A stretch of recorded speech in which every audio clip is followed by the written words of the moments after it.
Well, he says, you know, it's written all over your face. You're afraid of going to a seance. But he says, I know you. He says, you're going to come. And then he started telling me how brave I was when I was aboard ship, you know, different things. He says, you're not the same man, you're changed. You're chicken. That's all I needed to hear. I said, when do we go to a seance? So one Saturday evening, we were in the place. It was the first time. Very beautiful place, a medium. There was a lady. She had a gorgeous new home in Montreal. And there were about 20 invited guests there, which I was one of them. And she communicated with the spirits for different people there. And telling them what the spirit said. One man said, I would like to talk to my friend that died 6 months ago. But I don't want him to appear. Just want to talk to him. Because he says, I don't trust you talking to my friend for me. So the medium says, let me inquire of the spirit. Yeah, the spirit will talk with you. And that big masculine voice was heard in the place. It says, hi, Frank. It's nice of you to ask for me to talk with you. And they had a little chat. And after it was over, Frank says, this is the greatest thing on earth, to be able to talk with the spirits of the dead. Then the medium said, we have a very special surprise tonight for you people. A spirit will manifest itself openly here in a few minutes. And it's like a big gust of wind hit the building. And right through the wall. Now the lights weren't terribly bright, but they were like living room lights. A couple of floor lamps and maybe some of these. And that translucent being seemed to come right out of the wall. How did you feel right at that moment? It's almost like my heart stopped a little bit. You know, very weird feeling. So it was a lady in a beautiful evening gown, swirling.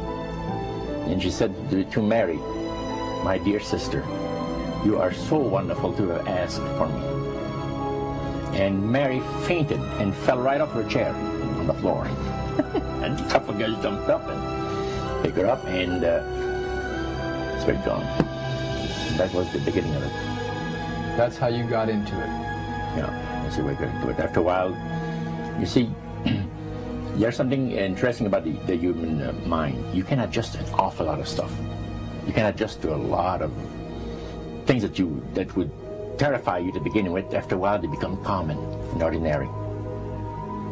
So you mean contact with the supernatural can become commonplace and ordinary and doesn't bother anybody?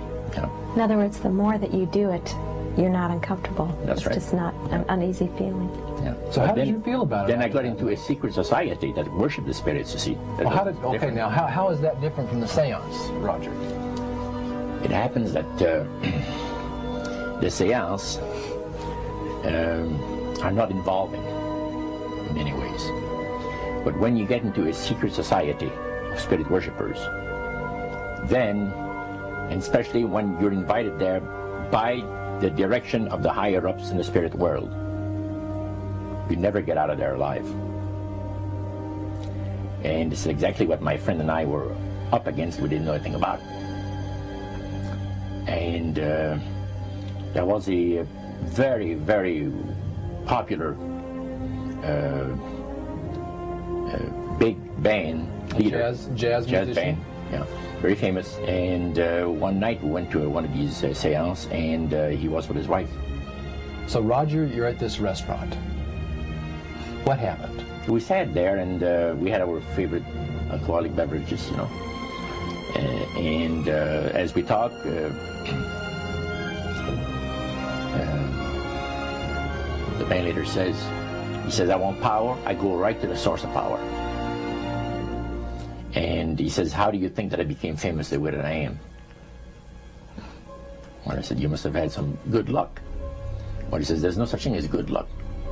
He says, there's either some power working for you somewhere, or you don't get ahead in this world. Not in my type of occupation. So it went from there. We got talking about spirit worship. Did it intrigue you? Or did it make you want to find out more about what exactly he was talking about? Yeah. So he said the supposed spirits of the dead that you're talking with are demon spirits. They're fallen angels.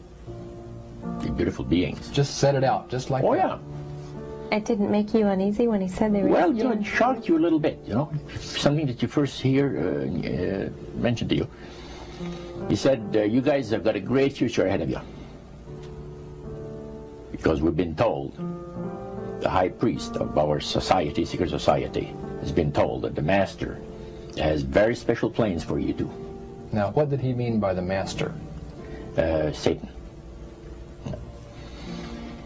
And we were interested to hear more about it. And he told us, he says, look, we worship spirits.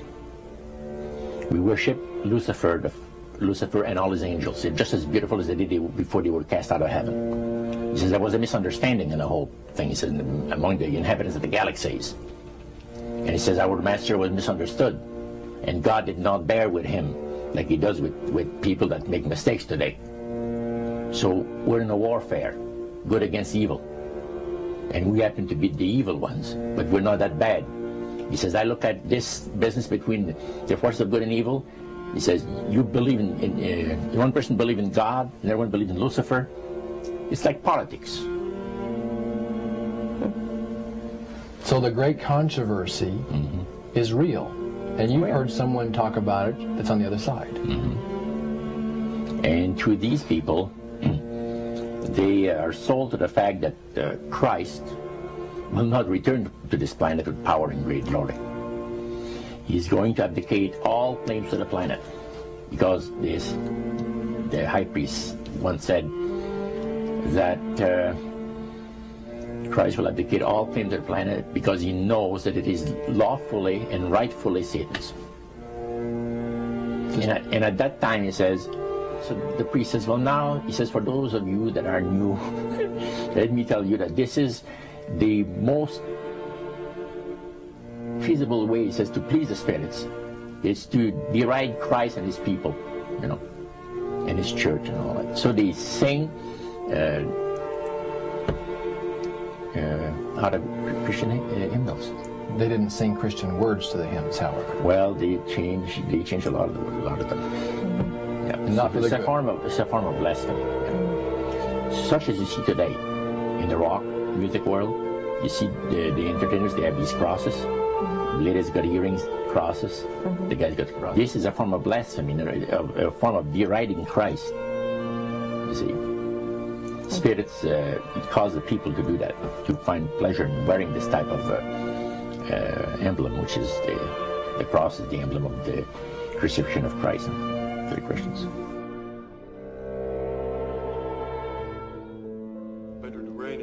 Serve in heaven, is that it?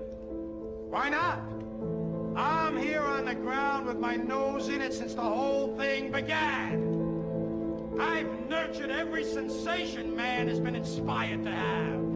I cared about what he wanted, and I never judged him. Why? Because I never rejected him. In spite of all his imperfections, I'm a fan of man. I'm a humanist. Maybe the last humanist.